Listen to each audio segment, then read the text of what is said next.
Hola, y bienvenido, de nuevo, a Historias para dormir. Busca tu posición más cómoda. Permite que tus músculos se relajen, que el peso de tu cuerpo se entregue por completo a la superficie que te sostiene. Siente cómo, con cada respiración, el mundo exterior y sus exigencias se alejan un poco más, como barcos de papel que se pierden en el horizonte de un mar en calma. Esta noche, nuestro viaje nos lleva a una tierra de montañas brumosas, cerezos en flor y castillos imponentes. Nos vamos al Japón feudal. Y en esa tierra, vamos a buscar a una de las figuras más fascinantes y malinterpretadas de la historia. Piensa en la palabra ninja. Probablemente, tu mente dibuja una silueta vestida de negro, ágil como un felino, un asesino sobrenatural que se mueve entre tejados a la luz de la luna, armado con espadas y estrellas mortales. Un guerrero de leyenda. Pero esta noche, aquí, en la quietud de tu habitación, no vamos a hablar de ese ninja. Ese es el ninja de la ficción, del cine, del mito. Nosotros vamos a buscar al hombre que se escondía detrás del mito. Al agente de las sombras conocido como Shinobi. Su mundo no era uno de acrobacias imposibles, sino de paciencia infinita. Su arma más letal no era la katana, sino la información. Su mayor habilidad no era matar, sino desaparecer. Lejos de ser superhombres, eran a menudo campesinos, personas de clases bajas, entrenadas en el arte del sigilo, el espionaje y la supervivencia, en un mundo donde un solo error significaba el fin. Para entender su vida, te invito a que la vivas con nosotros. Imagina que no eres un guerrero legendario, sino un joven reclutado por tu astucia y tu capacidad para pasar desapercibido. Imagina que tu vida es un secreto. Así que cierra los ojos, si te sientes a gusto. Respira hondo, y permite que el Japón feudal te envuelva en su abrazo de misterio y silencio. Nuestro relato comienza ahora. Imagina que eres tú. Tu día no comienza con la oscuridad, sino a plena luz del sol. No vistes un traje negro, sino las ropas sencillas y funcionales de un campesino. Un pantalón de algodón teñido de índigo, una camisa basta, unas sandalias de paja. Tus manos no empuñan una espada, sino una azada. Están callosas y manchadas de tierra. Porque tu primera y más importante misión, cada día, es no ser nadie. Eres un agricultor en una pequeña aldea al pie de una montaña. O quizás un humilde vendedor ambulante que recorre los caminos polvorientos. O un monje itinerante con la cabeza rapada y un cuenco para las limosnas. Tu disfraz no es una máscara que te pones por la noche, es la vida que vives durante el día. El ritmo de tu vida es, en apariencia, el de cualquier otra persona de tu clase. Te levantas con el sol. Sientes el aire fresco y húmedo de la mañana en tu rostro. Escuchas el canto de los gallos y el murmullo de la aldea que despierta. Vas a los campos de arroz. El agua te llega a los tobillos, fresca y fangosa. El trabajo es duro, repetitivo. La espalda te duele por estar inclinado durante horas. Pero mientras trabajas, observas. Tu mente nunca descansa. Aprendes a escuchar sin parecer que escuchas. En el pozo de la aldea, mientras recoges agua, oyes los rumores sobre la cosecha, sobre los impuestos, sobre la patrulla de samuráis que pasó por el camino principal. No haces preguntas. Solo escuchas. El agua que se derrama, las conversaciones que flotan en el aire, todo es información. Aprendes a medir las distancias con la mirada. Desde tu campo, ves el perfil del castillo del señor local en el horizonte. Calculas mentalmente cuánto tardarías en llegar, qué caminos son los más directos, cuáles los más ocultos. Memorizas la forma de las colinas, la densidad de los bosques, los lugares donde los arroyos son más fáciles de cruzar. Tu entorno no es solo tu hogar, es un mapa grabado a fuego en tu cerebro. Cuando el sol comienza a bajar, tiñendo el cielo de naranja y púrpura, regresas a tu modesta choza. La cena es simple. Un cuenco de arroz, quizás algunas verduras encurtidas y un trozo de pescado salado. Comes en silencio, lentamente. Sientes la textura de cada grano de arroz en tu boca. Este acto, tan mundano, es también un entrenamiento. Es una lección de control, de atención plena. Y entonces, cuando la noche cae y la aldea se sumerge en el silencio, roto solo por el chirrido de los grillos, tu otra vida comienza. No hay una transformación dramática. Simplemente te deslizas hacia las sombras. Cambias tus ropas de día por otras más oscuras, de colores que se funden con la noche, marrón oscuro, azul marino. Ropas ceñidas que no se enganchan en las ramas ni hacen ruido con el viento.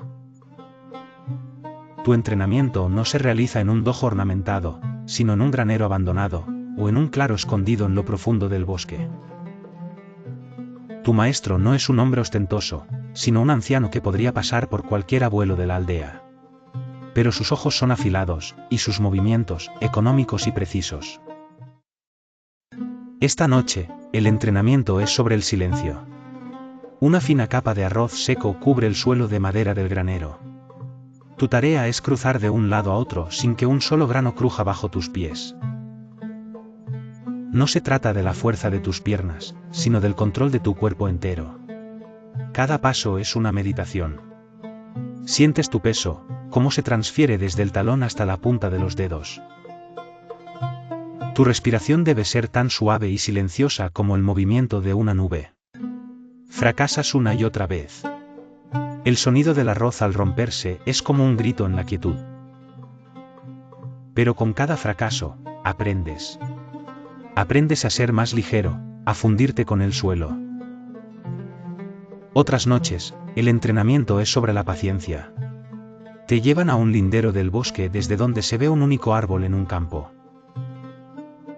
Tu misión es observar ese árbol toda la noche, sin moverte. Al principio, la mente se revela. El aburrimiento, la incomodidad, el frío. Pero poco a poco, aprendes a calmarla. Empiezas a notar cosas que antes pasabas por alto, como la luz de la luna cambia la forma de las sombras, el patrón de las hojas al moverse con la brisa, el insecto que trepa por su tronco. Te conviertes en parte del paisaje. Una piedra más. Una sombra más. Aprendes sobre las herramientas de tu oficio. Pero no son las que la leyenda cuenta. Tu arma principal es el kama, la hoz de campesino, que sabes usar para segar arroz, pero también para escalar muros o defenderte en un apuro. Llevas un kunai, que parece una paleta de jardinería, pero su punta afilada y su anilla en el mango lo convierten en una herramienta versátil para cavar, forzar cerraduras o como ancla para una cuerda. Todo lo que llevas tiene un doble propósito, una función oculta. Tu identidad es un disfraz, y tus herramientas, también. El objetivo de esta vida no es la batalla. El samurái vive para la lucha honorable y la muerte gloriosa. Tu camino es diferente. Es el camino de la supervivencia a través de la inteligencia. Una lucha constante y silenciosa, no en el campo de batalla, sino en las sombras de la información. El objetivo no es matar, sino saber. No es ser visto, sino desaparecer. Es el arte de convertirse en nadie, para poder estar en todas partes. La larga noche de entrenamiento termina. Regresas a tu choza antes del amanecer. Te acuestas en tu futón. Pero tu sueño no es profundo. Es un estado de alerta latente. Tu cuerpo descansa, pero tu mente cataloga los sonidos de la noche. Mientras tú, ahora, te hundes en la seguridad y la comodidad de tu cama, dejas atrás a ese joven campesino. Él se queda allí, en el Japón feudal, viviendo una vida de tensión silenciosa, un fantasma a plena luz del día, una sombra en la noche. Un secreto viviente. Hemos vivido un día, y una noche, en tu piel. Hemos arañado la superficie de lo que significaba ser un shinobi. Pero esta es solo la primera capa del secreto. Esa vida de disciplina y secreto que has imaginado, esa existencia vivida en el delicado equilibrio entre la luz y la sombra, fue el crisol que forjó a hombres excepcionales. Hombres cuya lealtad y habilidades podían cambiar el curso de la historia. Y pocos nombres resuenan con tanta fuerza en la crónica del Japón feudal como el de Hattori Anz. Para muchos, su nombre evoca de nuevo la imagen del mito. Un guerrero casi sobrehumano, el ninja definitivo. Pero la verdad, como suele ocurrir, es mucho más compleja y fascinante. Para comprender a Hattori Anz, primero debemos entender que él no era, en su esencia, un campesino convertido en espía. Anz era un samurái. Nacido en el seno del clan Hattori, vasallos leales del clan Matsudaira, que más tarde se convertiría en el todopoderoso clan Tokugawa, liderado por el hombre que unificaría Japón, Tokugawa Ieyasu. El destino de Anz estaba ligado al de su señor. Su entrenamiento desde niño fue el de un guerrero, un bushi. Aprendió el manejo de la lanza, el arco y la espada. Se instruyó en táctica militar y en el estricto código del honor samurái. Su reputación en el campo de batalla era formidable. Se ganó el apodo de Oni no Anz, el demonio Anz, no por artes ocultas, sino por una ferocidad y una destreza táctica que inspiraban tanto una lealtad feroz en sus hombres como un profundo temor en sus enemigos. Era un comandante, un líder, un pilar de fuerza para su señor. Entonces, ¿de dónde viene su conexión legendaria con el mundo de los ninjas? Proviene de sus raíces y de un momento crítico que definiría la historia de Japón. El clan Hattori tenía sus orígenes en la provincia de Iga, una región montañosa y remota, famosa en todo el país por ser la cuna del ninjutsu. Las familias de Iga habían perfeccionado durante generaciones el arte del espionaje y la guerra de guerrillas para sobrevivir, y los Hattori eran una de las familias más prominentes. Aunque Anz fue criado como un samurái, llevaba en su sangre el conocimiento, y lo que es más importante, las conexiones con ese mundo secreto. Imagina la escena. Año 1582. El señor de la guerra más poderoso de Japón, Oda Nobunaga, es traicionado y forzado a quitarse la vida en el templo de Honji en Kioto. El país se sume en el caos.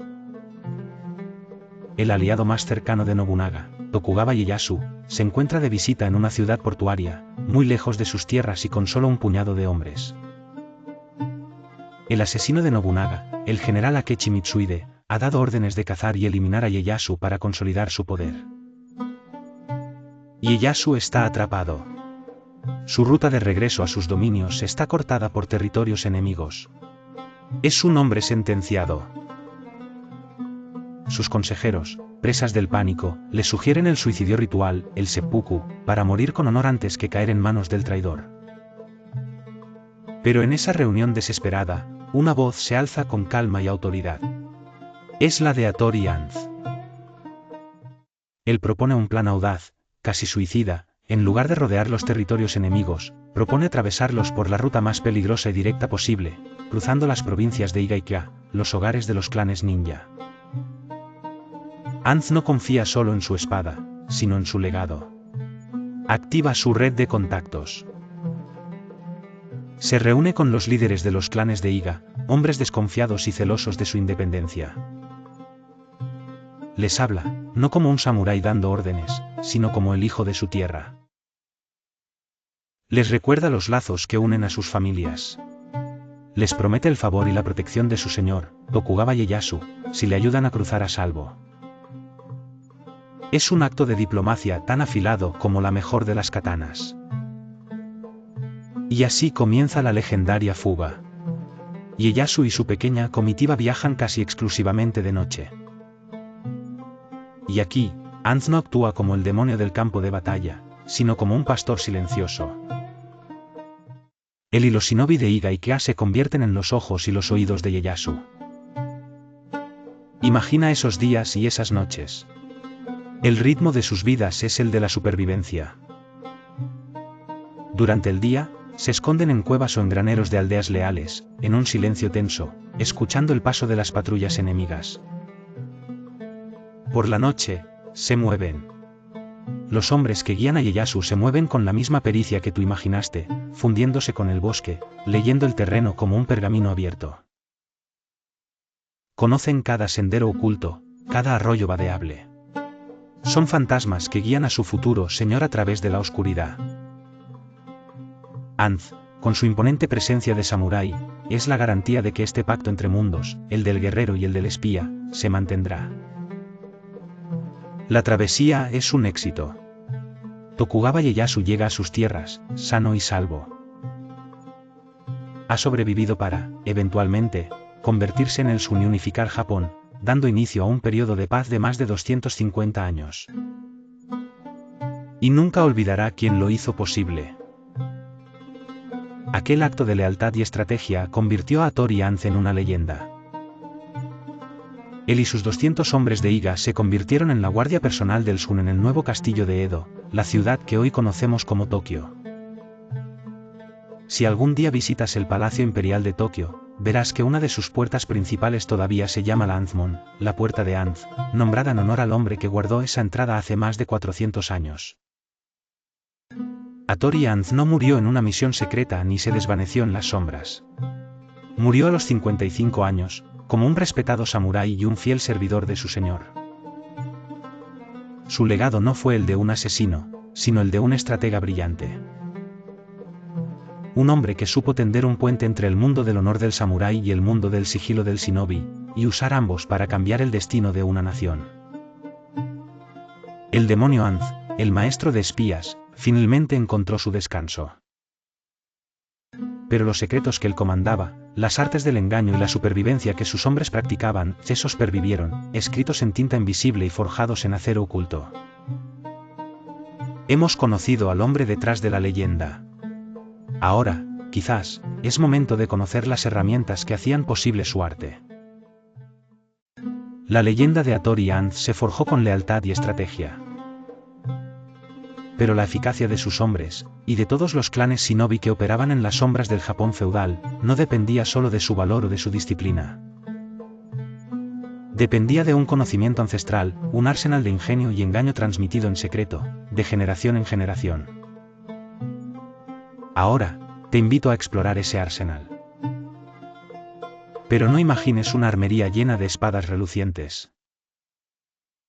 El verdadero arsenal del shinobi era uno de ideas, de herramientas de doble uso, y de un profundo entendimiento de la psicología humana. Su principio fundamental no era la fuerza, sino la versatilidad. El arma más grande era a la que nadie reconocía como tal.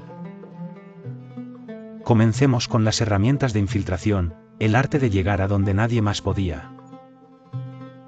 Imagina el Kajinawa, el gancho de agarre. En las historias, es un arma lanzada con una fuerza dramática. En la realidad, es una herramienta de paciencia. Imagina el tacto del metal frío en tus manos, forjado para ser ligero pero resistente. La cuerda, a menudo de pelo de mujer o de caballo por su fortaleza y sigilo, se desenrolla sin apenas un susurro. El lanzamiento no es un acto de fuerza, sino de precisión, un arco suave en la oscuridad para que el gancho se asiente sobre el borde de un muro con un leve y sordo clink. Y luego, el ascenso. Lento, deliberado, usando cada músculo del cuerpo, sintiendo cada centímetro de la cuerda áspera, convirtiéndote en una araña humana en el lienzo de la noche. Luego estaban los ingenios para cruzar el agua, como el casi mítico Mizugumo o araña de agua. Las leyendas hablan de ninjas caminando sobre el agua. La realidad era más práctica, pero no menos ingeniosa. Imagina 4 piezas de madera curvada, unidas para formar una especie de plataforma flotante para cada pie. No servían para correr sobre un lago, sino para distribuir tu peso sobre superficies difíciles como el barro, la nieve profunda o, quizás, para cruzar un foso en silencio, remando con las manos, con el cuerpo casi sumergido, siendo apenas una ondulación en la superficie oscura del agua. El arsenal del shinobi era también uno de los sentidos. Un simple tubo de bambú, el Saoto no Kein, se convertía en una herramienta de escucha al presionarlo contra una pared o el suelo. Imagina la concentración requerida. El oído pegado a la madera fría, filtrando los sonidos de la noche para captar el murmullo de una conversación secreta en la habitación contigua, o el ritmo de los pasos de un centinela al otro lado del muro. Por supuesto, había armas. Pero eran, ante todo, armas de engaño y de huida. Considera el Metsubushi, o destructor de ojos. No era una bomba, sino una herramienta de escape. Una cáscara de huevo vaciada, una pequeña caja de laca o un tubo de bambú, lleno de una mezcla cuidadosamente preparada, ceniza, arena, pimienta molida, quizás limaduras de hierro. Imagina estar acorralado.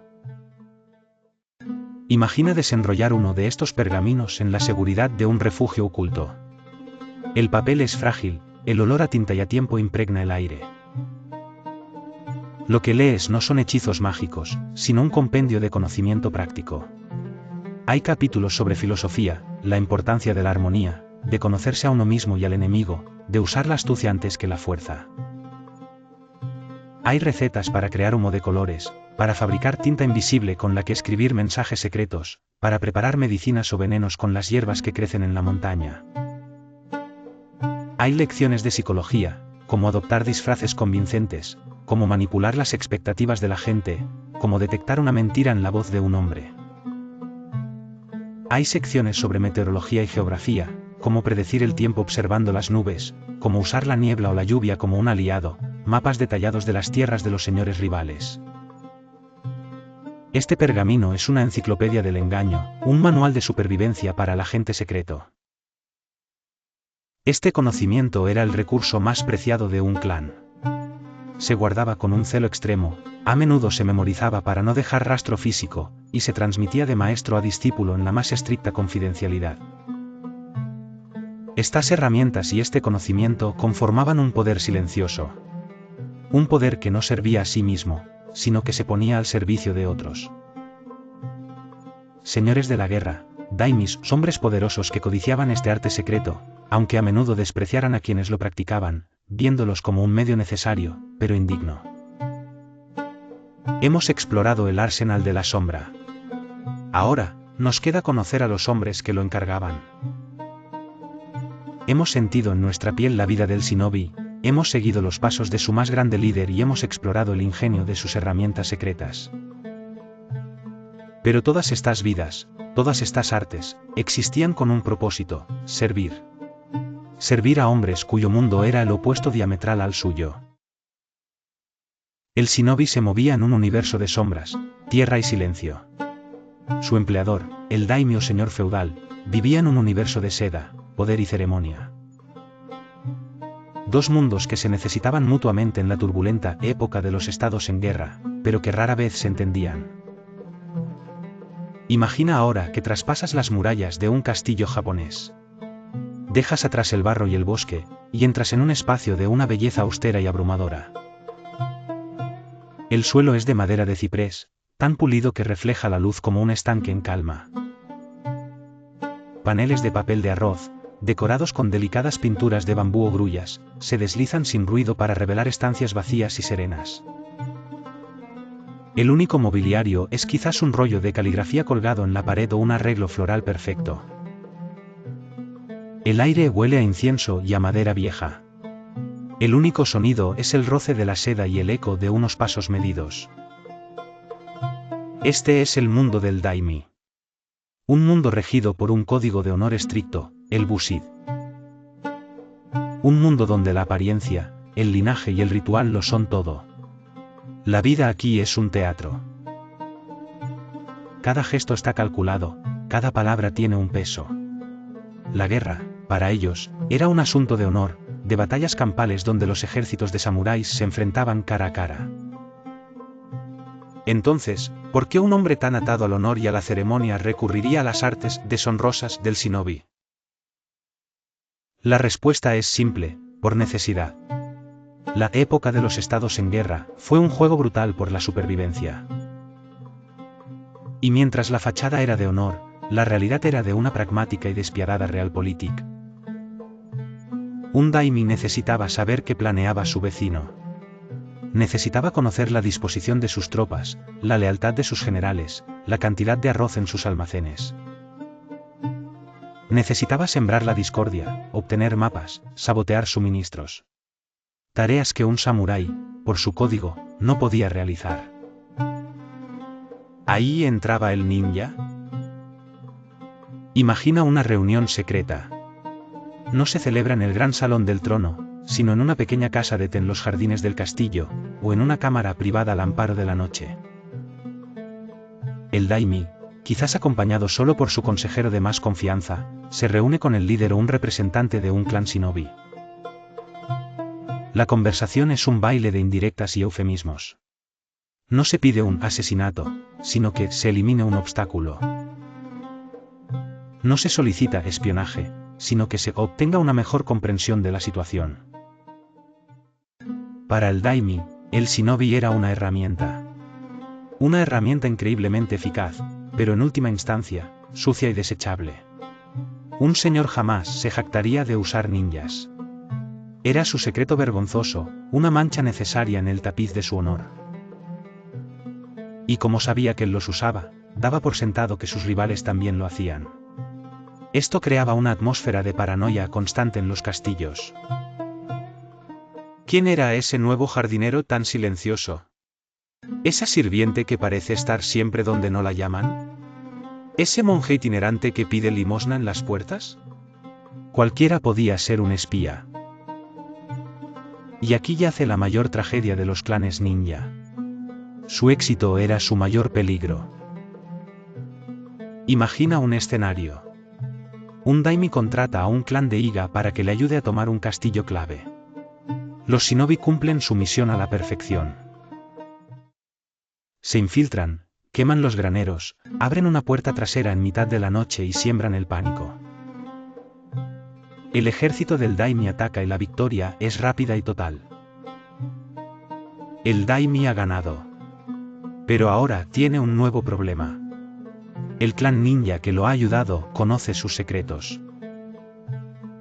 Sabe que él está dispuesto a usar métodos deshonrosos. Son un cabo suelto, un testigo incómodo. Y lo que es peor, ¿qué impide que su próximo rival contrate a ese mismo clan, tan evidentemente eficaz, en su contra? La solución, para los señores más pragmáticos y despiadados, era simple. Eliminar la herramienta una vez usada. No era raro que un daimyo, tras asegurarse la victoria gracias a un clan ninja, enviara a sus propios samuráis a tenderles una emboscada y aniquilarlos. La recompensa por un trabajo bien hecho era, a menudo, el silencio de la tumba. Era el acto de traición definitivo, una limpieza de pruebas para mantener el honor intacto y eliminar una amenaza futura. Una lucha constante, no solo contra el enemigo, sino también contra el propio empleador. Esta era precaria llegó a su fin cuando Tokugawa Ieyasu, el hombre que Hattori Hanzo ayudó a salvar, finalmente unificó Japón. La larga paz del periodo Edo comenzó. Cesaron las grandes guerras entre daimyos. Y con el fin de la guerra, la necesidad de espías y saboteadores se redujo drásticamente. El mundo ya no necesitaba a los shinobi. Su arte se volvió obsoleto. Algunos clanes, como los hombres de Anz, fueron absorbidos por el nuevo gobierno, convirtiéndose en una especie de policía secreta y guardia del castillo. Pero la mayoría simplemente se desvaneció. Volvieron a sus granjas, a sus vidas de campesinos, y sus conocimientos, transmitidos en secreto, se fueron perdiendo con el paso de las generaciones, como la tinta invisible sobre un pergamino expuesto al sol.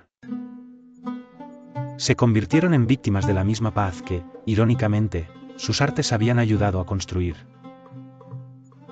Nuestro viaje de esta noche ha llegado a su fin. Comenzamos sintiendo la tierra húmeda bajo nuestros pies, como un joven shinobi aprendiendo el arte de ser nadie. Caminamos junto al legendario Hattori Hanzo en su audaz misión para salvar a su señor. Exploramos el ingenioso arsenal de herramientas y pergaminos que conformaban el poder secreto del ninja. Y finalmente, nos sentamos en los salones de los poderosos daimyos, sintiendo el frío de su pragmatismo y su traición. La figura del ninja, del shinobi, se fue desvaneciendo de la historia real para renacer en el mito. El agente silencioso, el maestro del disfraz y la información, se transformó en el guerrero acrobático vestido de negro que conocemos hoy. La realidad, como hemos visto, fue mucho más silenciosa, más compleja, y en cierto modo, más melancólica. Y ahora, te invito a dejar atrás ese mundo. Deja atrás las conspiraciones, la tensión constante, la necesidad de dormir con un ojo abierto. Esas luchas ya no existen. Por favor, no olvides dejar tu like, suscribirte y compartir. Duerme. Duerme profundamente.